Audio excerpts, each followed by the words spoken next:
Ciao a tutti, mi chiamo Raffaella e oggi vi presenterò il mio lavoro, Sapori, Forme, la costruzione culturale di Palermo tra architettura e gastronomia, in cui tratto um po' delle arquitetura e della gastronomia de Palermo. E eu juro que vai fazer sentido essa junção ao decorrer do trabalho.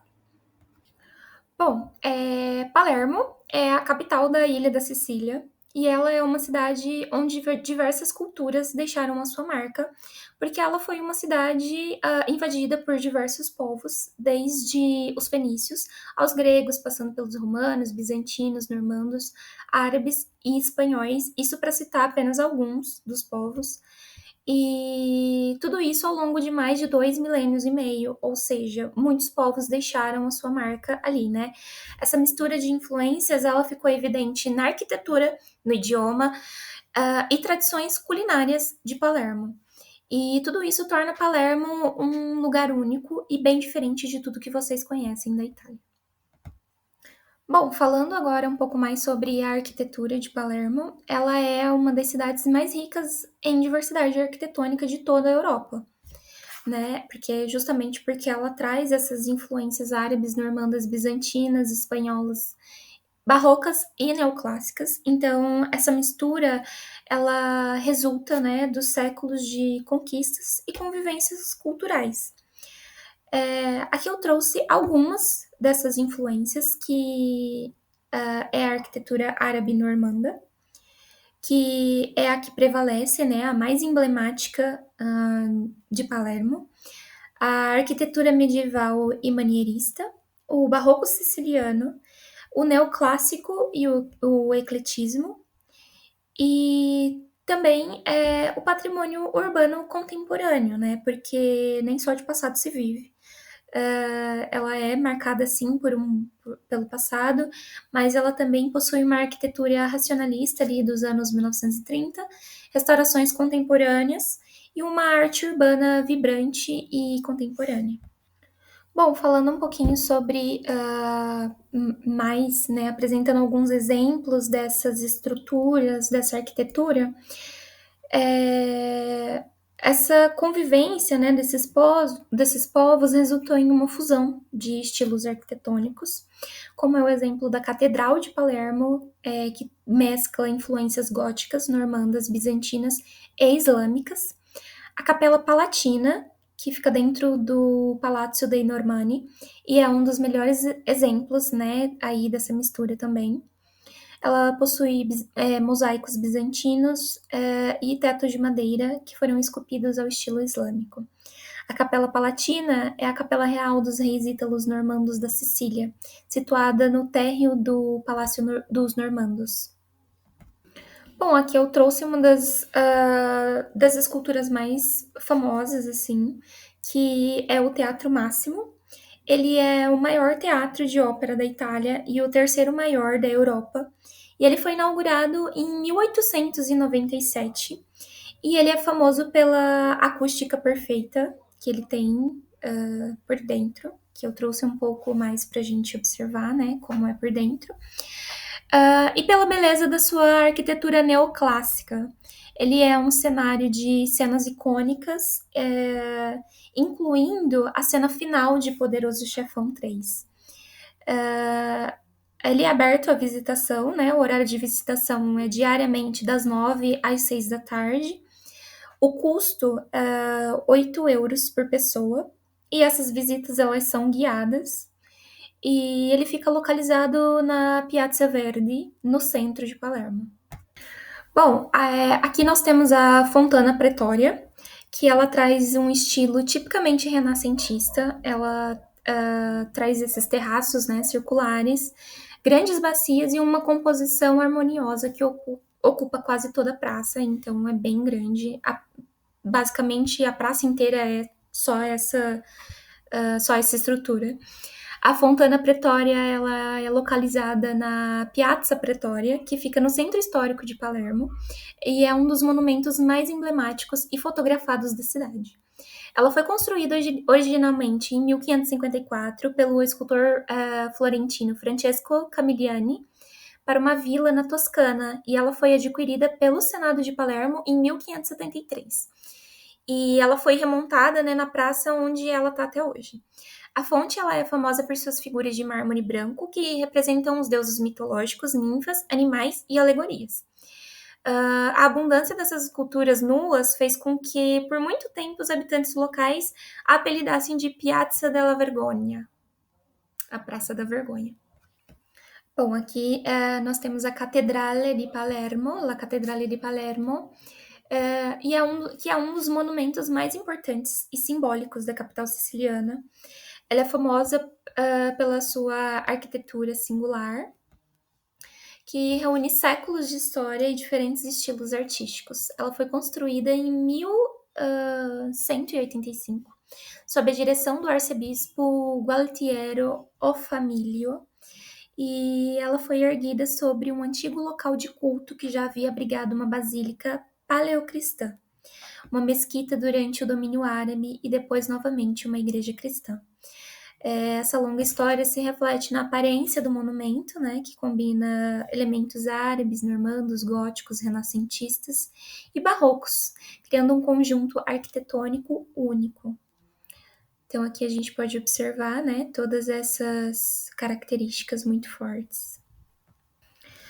Aqui nós temos Castelo della Ziza. Ele foi construído, né, por ordem dos reis normandos e ele fazia parte do Parque Real, conhecido como Genuardo. E ele possui uma vasta área verde que era destinada ao lazer e à caça. A Ziza ela foi projetada por arquitetos e artesãos árabes, o que explica, né, esse estilo claramente islâmico, com linhas sóbrias, decoração geométrica, soluções arquitetônicas pensadas para garantir o frescor e o conforto durante o verão.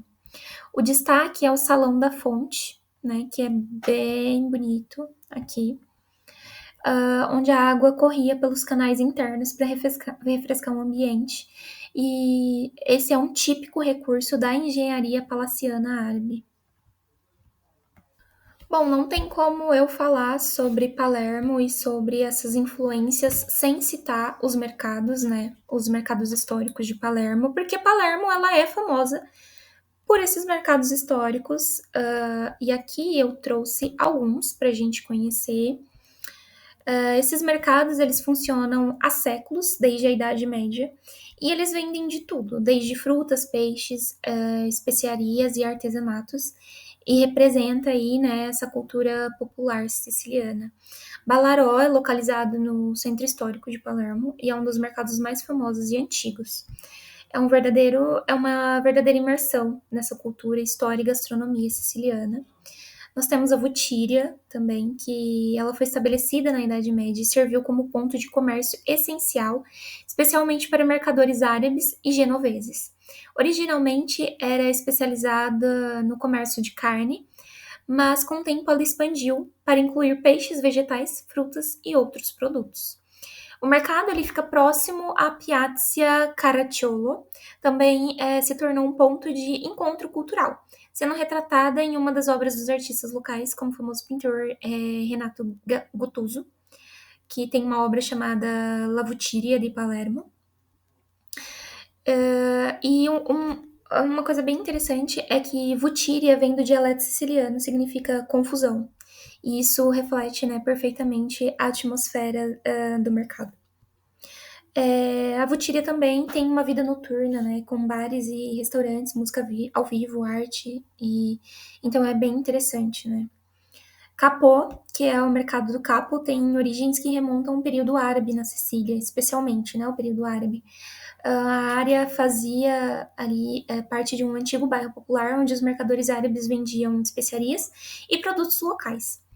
Ao longo dos séculos, ele se tornou um ponto essencial do comércio de Palermo e mantém a sua importância até hoje.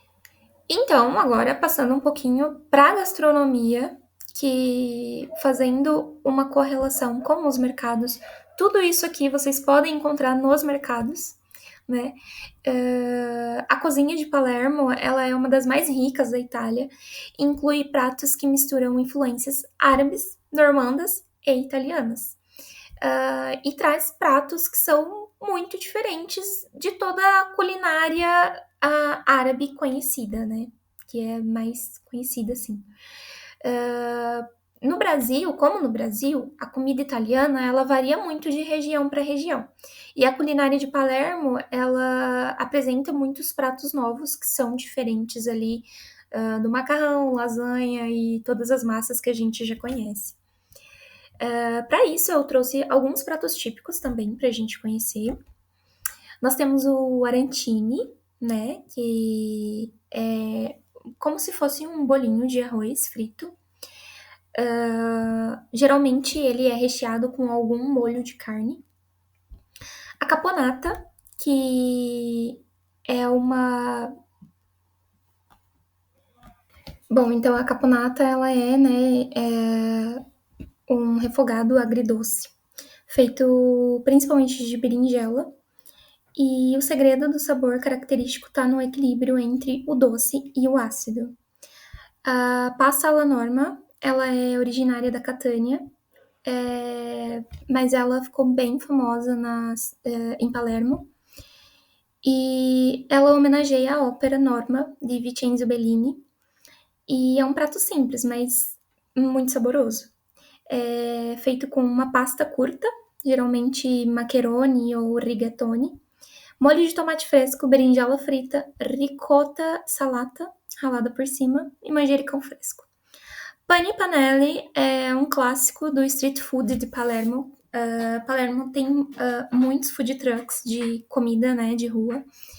E consiste em panelli, que são frituras feitas de farinha de grão de bico, cortada em fatias finas e fritas até ficarem crocantes, e elas são servidas dentro de um pão macio, tipo pão de hambúrguer. E às vezes é servido com limão espremido ou acompanhado. Cuscuz à traponese, que é o reflexo dessa troca cultural histórica entre a Sicília e os árabes, né? É diferente ali do cuscuz comum, mas lembra bastante, porque ele é servido com caldo de peixe e com frutos do mar. Então, aí é um prato que traz, né, esses peixes frescos do Mediterrâneo, tomate, bastante tempero, azeite e ervas como salsa e às vezes o açafrão também. Bom, io spero che vi sia piaciuto e che vi siate interessati a Palermo tanto quanto me. Un bacio.